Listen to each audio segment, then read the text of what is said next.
to No Brainer MMA, and it's going to be a long card, so we're going to get right into it. Nicholas Mata versus Cameron Van Camp. Cameron Van Camp got really thrown to the wolves in his UFC debut against Andre Falaho and put up a good effort for as long as the fight lasted. He was KO'd halfway through the first. His finished 13 of his 15 wins. He's going to be going down a weight class to lightweight in this fight too. He's pretty big. He's 6'2". Um, Strikes off his back foot, uses a lot of front kicks to keep his opponents at bay. But he's very stiff on the feet, a bit slow too. You can tell like he's not really the best um, level striker. The best part of his game is by far his grappling, and I expect him to come out there and show us that because we didn't get to see any of it before his first round KO in his last time out. Mata, who made his debut in his last time out and was on the wrong side of a KO against the youthful Jim Miller. Mata, who comes from a kickboxing background, wins mostly by KO, but has been outstruck in both of his fights under the UFC umbrella. He is kind of a slow starter, but when he does open up, he looks good. He's very technical, a lot of pop in his punches, straight punches, great footwork. He's finished all five. He has been finished in all five of his pro losses, including getting KO'd in 2 out of his last 5. Mata's going to want to push the pace in this fight, getting close because Van Camp's going to have a 5-inch reach, 5-inch height, 4-inch reach advantage in this fight, and he's going to be the bigger guy overall. And Van Camp is very good at keeping space, but that's going to be, I think, a little tough in a smaller Apex cage, especially. But overall, I like Mata in this fight.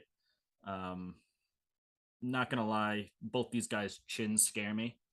So I wouldn't be too confident going into this one if you do like one guy more than the other. But yeah, I'm going to have to go with Nicholas Mata in that fight. All right, we're going to move right into the next one. Tony Gravely versus Javed Basharat. I think Tony Gravely's a tough matchup for pretty much everyone. And it really goes to show you how deep the bantamweight division, because Gravely, I don't think is even close to the top 15 at this point. But he's super well-rounded, relentless pressure, smothering grappling, averages 6.6 takedowns per fight at 55% accuracy. Also has some tremendous punching power. He gets his opponent all worried about his takedowns, and he's really able to set up some pretty strikes, and he hits like a Mack truck. He's taken on Javed Basharat, who's 2-0 in the UFC and has an undefeated 12-0 record. 11 of those, finishing 11 of those, 6 of them in the very first round. He made his debut in his last time out against a tough matchup in Trevin Jones, but he beat him all 3 rounds. Really showcased a very well-rounded game over those first 2 UFC wins too. Recording 10 minutes of control time and a sub on the Contender Series, and then his striking and footwork in his UFC debut. And he's a guy that really doesn't headhunt either. He's very diverse with his strikes, a lot of kicks, a lot of punches to the body, very active jab. But he did take some big shots from Jones in his last time out. That really worried me because if that was Gravely that landed that same shot, I think it would have been lights out for Basharat. I kind of like Gravely as the underdog here. Just, I don't know, that gritty game, not as technical, but knows how to get the win. Total gamer. But then again, Basharat really good on the feet, really good jab. Yeah, damn. I'll take the underdog. I'll take Tony Gravely in this. Insane pace slows him down. I think he'll be able to do it. So I'm going to go with Tony Gravely in that one. All right, we're going to move right into the next one. Maria Agapova versus Jillian Robertson. I'm a fan of Jillian Robertson. She's tough as nails. Very active with her fighting, too, which you just love to see. She's well-rounded, jack of all trades, master of none type. Has technical kickboxing, good cardio, even trains BJJ under Din Thomas. So pretty big name there. Some of her problems, though, are that she has trouble stopping takedowns, only has 28% takedown defense, and that she really never had a lot of volume in her striking either. She kind of takes pictures after she strikes. Agapova, 2-3 in the UFC so far, with both of her wins, submissions, and performance of the night awards. Although she has been finished in 2 out of her last 3 fights. Agapova is also well-rounded. She goes out there looking for a finish or gets finished in the process. She's relentless, too. She was taken down in her last time out and managed to put on a striking performance off her back, which was just pretty crazy. Almost she was beating her up off her back basically. Big heart. Overall, I like Agapova. She's going to be at a 5-inch reach advantage in this fight. I like her striking. I don't think she'll be able to finish Robertson, though. Robertson is just too fucking tough.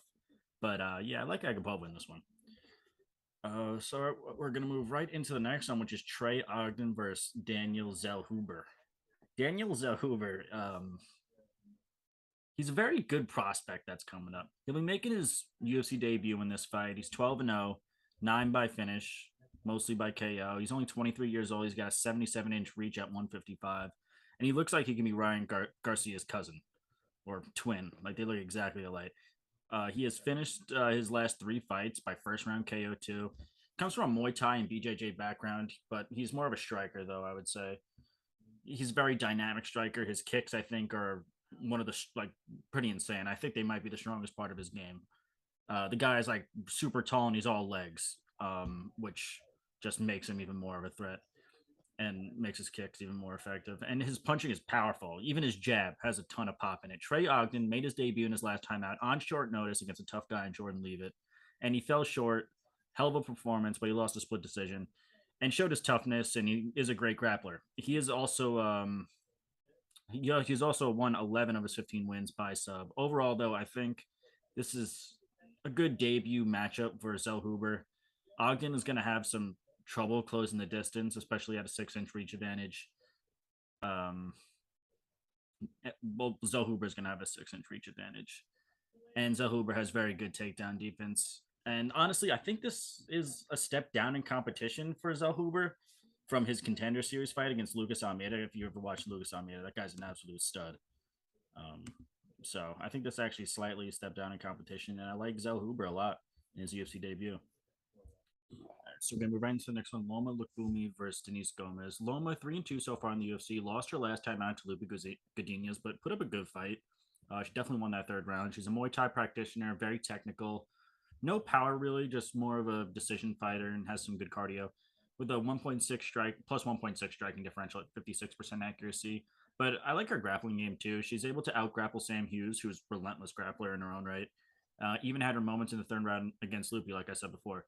She's taken on Denise Gomez, who is making her UFC debut after a fight on the Contender Series a couple weeks ago on August 23rd. So pretty quick turnaround, and taking this fight on short notice, and is also a Muay Thai fighter, but with a lot heavier hands, less technical, I would say, more power, looping punches, a bit slow starter, I would say too. She's looked really good on the Contender Series, but I watched her Invicta fights and I wasn't too impressed by her. In 5 out of her last 6, her opponents had 0 wins. So it goes to show you that she's just pretty green. And she's only 22 years old. And her last Invicta fight, she was losing 2 rounds, and she ended up getting a late round TKO in the 3rd. Overall, I like Lumi. More well-rounded of the 2 for sure. Has the experience, more technical, and yeah, I like her a lot in this. So I'm going to go with Loma Lukumi. All right, so we're going to move right into the next one, probably the shittiest fight of the night. Aspen Ladd versus Sarah McMahon. Aspen Ladd came into the UFC red hot, 3 straight wins, including 2 KOs, 2 Performance of the Night awards. Then went on to lose 3 out of her next 4 fights. She's a powerful striker, doesn't have the volume, doesn't have the technique, winds up a lot on her shots. You see it coming a mile away. Not technical at all. Takes a lot of damage too. She's very heavy on her feet. She does have good ground and pound, but come on, okay. And she's more of a grappler, leans on the opponents against the cage type of grappler, one of those fun fights, foot stomp type of grappler.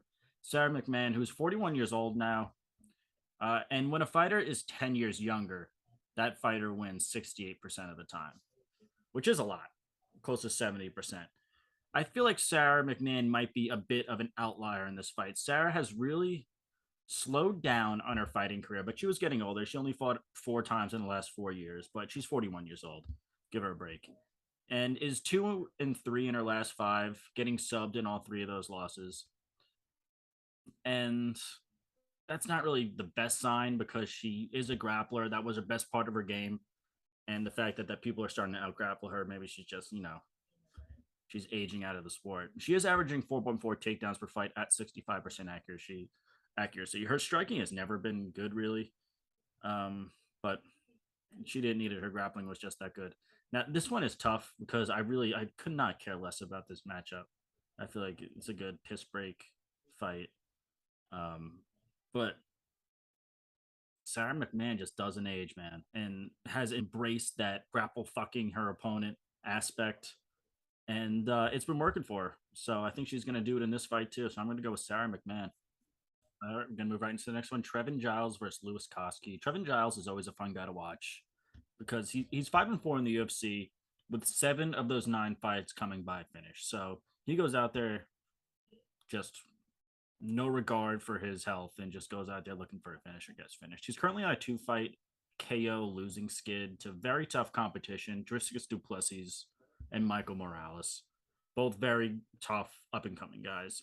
He doesn't really throw a lot, but what he does is very heavy. He's taken on Louis Koski, who's 1-1 under the OC umbrella, winning his contender series fight by first round KO, and then losing by KO in his UFC debut in a back and forth war of a fight. But that was 22 months ago. Koski had very bad COVID, so he was out for a while. And then one of them got canceled after that. The guy likes violence, though. He has no problem standing in the center of the octagon throwing hands. He's very technical, straight punches, gunshot leg kicks, some serious pressure. I think he emptied the gas tank after his knockdown in his debut.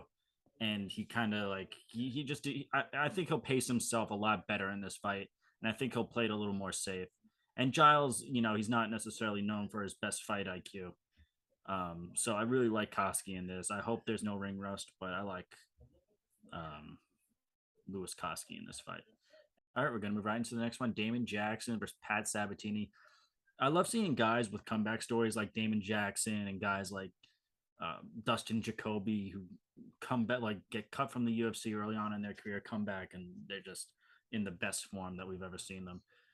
Um, Jackson is a crazy submission threat. He's won 15 of his 21 pro wins by submission. He averages 2.5 takedowns per fight and had over 10 minutes of control time in 2 out of his last 3 fights. He's going to have his hands full when he takes on a suffocating grappler in his own right, Pat Sabatini. He's a fighter at Lorenzo Gracie Philly, which I believe is still undefeated as a gym in 2022 as far as UFC fighter goes.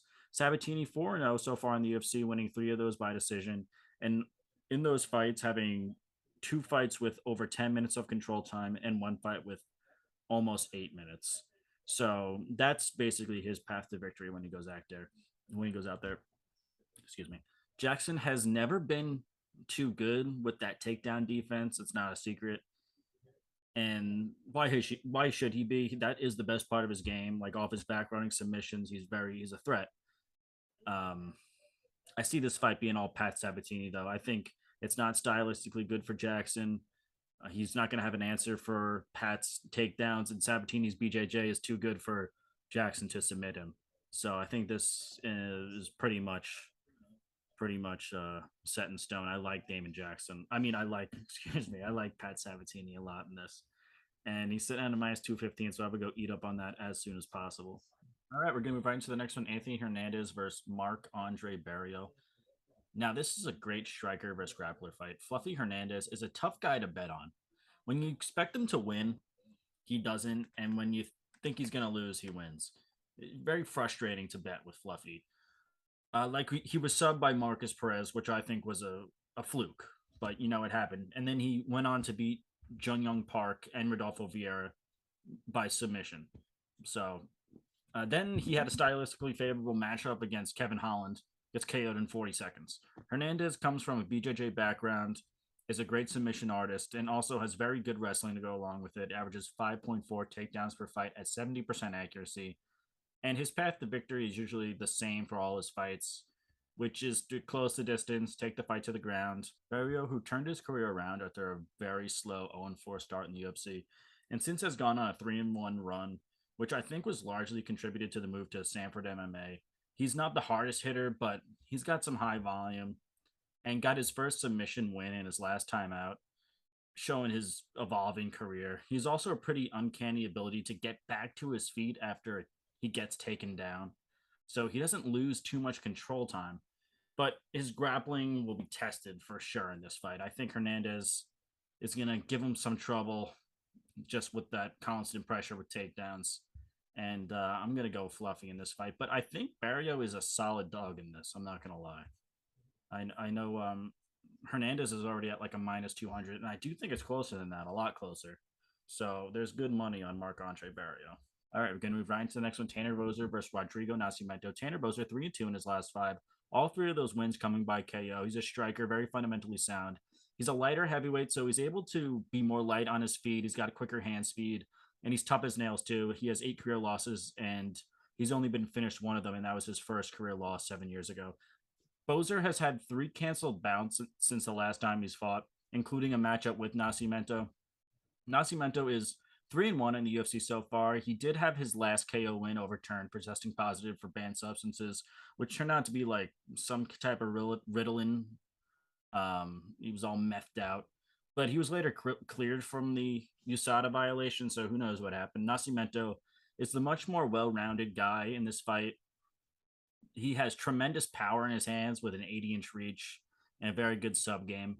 Boser kind of got softballs wins, particularly in his last time out, an aging OSP at heavyweight. He's a 205 or true and true. He's been there his whole career. He was like 228 pounds as a heavyweight, and terrible matchup. And the fight before that, he fought a super undersized Ayir Latifi, and who's also a light heavyweight, and not really fighting at heavyweight is just crazy. I think Nascimento grapples with Boser, slows him down, and I think he's able to get the win here. But I don't. After last week's Jake Collier fight, I don't trust heavyweights anymore. I'm taking a hiatus from betting on heavyweights, but I'm gonna go with the underdog, Rodrigo Nascimento, and we're gonna move right into the next one. Alan Abadovsky versus Joseph Pfeiffer. Alan Abadovsky, he's looked seriously piss poor in the UFC. He came into the UFC perfect 8-0, and 3 years later, after the Alan Abadovsky UFC experiment, he has an 8-3 record, including getting finished in the first round in back-to-back fights, 1 sub, 1 KO. And is John Phillips' lone UFC win. He went 1-5, if you remember John Phillips. And over the course of his 3-fight UFC career, he has landed a total of 9 significant strikes. And this is from a guy who finished all 8 of his prior pro fights going into the UFC by knockout. Joe Pfeiffer is a 2-time Contender Series alum who is making his UFC debut. He lost his first Contender Series fight against Justin Stoltzfus, but he was winning the fight, and Dustin just slammed him. He put out his arm, dislocated his arm. They had to stop the fight. So kind of a freak thing. So that's why I kind of chalk it up to the MMA gods in that one. Then bounced back in a big way and dominated Ozzy Diaz and KO'd him in the second. Pfeiffer has put on a display during this time, and it shows a pretty well-rounded game. He's had good striking and knows when to take the fight to the ground. He's just smart. He's got a good IQ. I like Pfeiffer a lot in this fight. Probably one of the most, up there with Patsabatini. So, I'm gonna go with Pfeiffer in this one, and we're gonna move right into the next one. Andre Fili versus Bill Algeo. Bill Algeo, 3-3 so far in the UFC, is coming off a performance of the night knockout over Herbert Burns in his last time out. And not only did he beat him, he broke Herbert's will and literally left the cage in his brother's arms crying. So, it was something to see. Algeo is a very well-rounded fighter. He started his MMA journey with wrestling, which led to BJJ, where he eventually got his black belt. But he also is very good striking, and that's what we've seen most in the UFC. He's got a kickboxing style, technical, plus 1.5 striking differential, 54% accuracy. And when he first got into the UFC, he had a little problem stopping takedowns. But I think he's done a lot better recently in that department.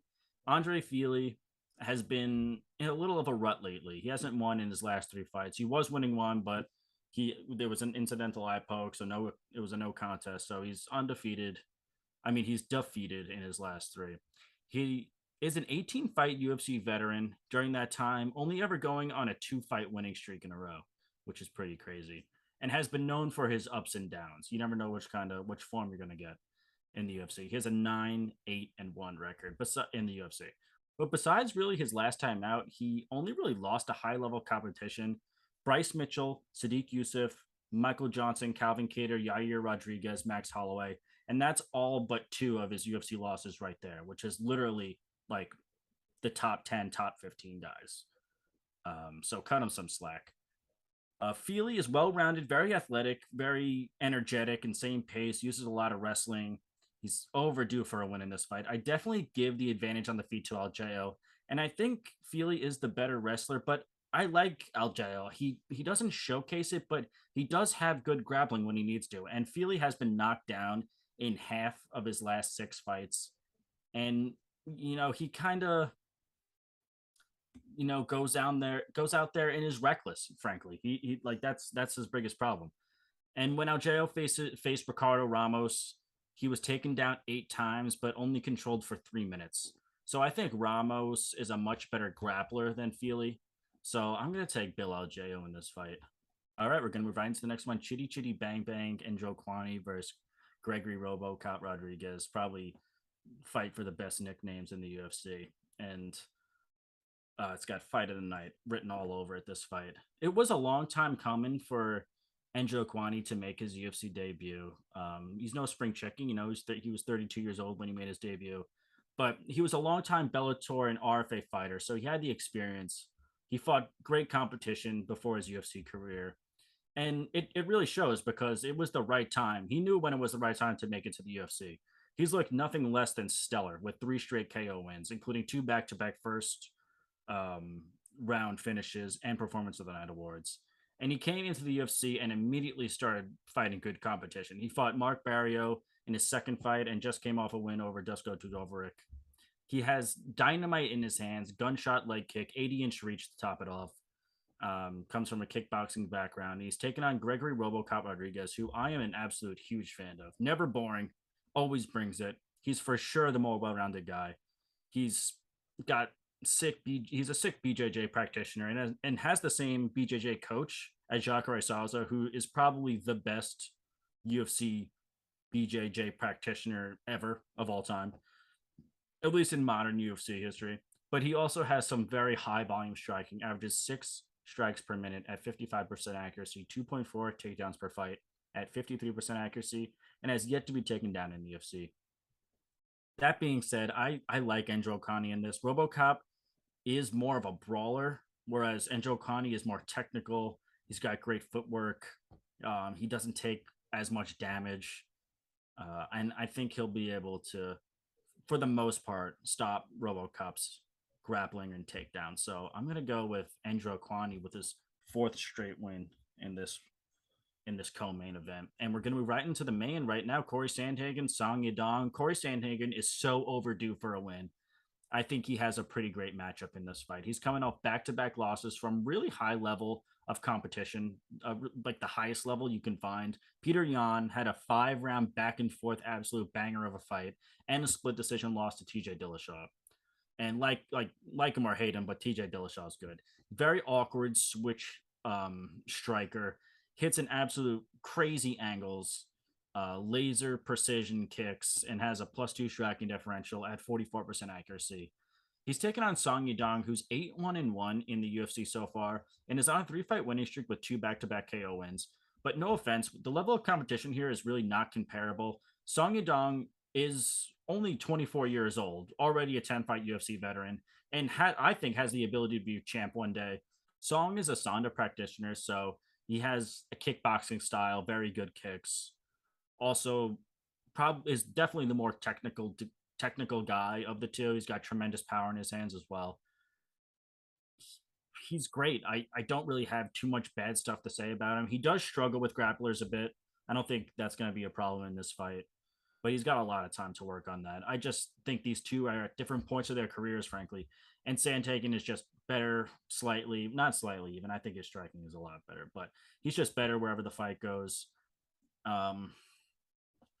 And also, I think this is pretty big too. Song has never been to the championship rounds, and if he gets there, I think Sandhagen is really going to take over. So I really like Cory Sandhagen in this fight.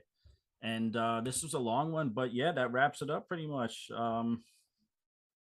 Getting out of here, no brainer, UFC.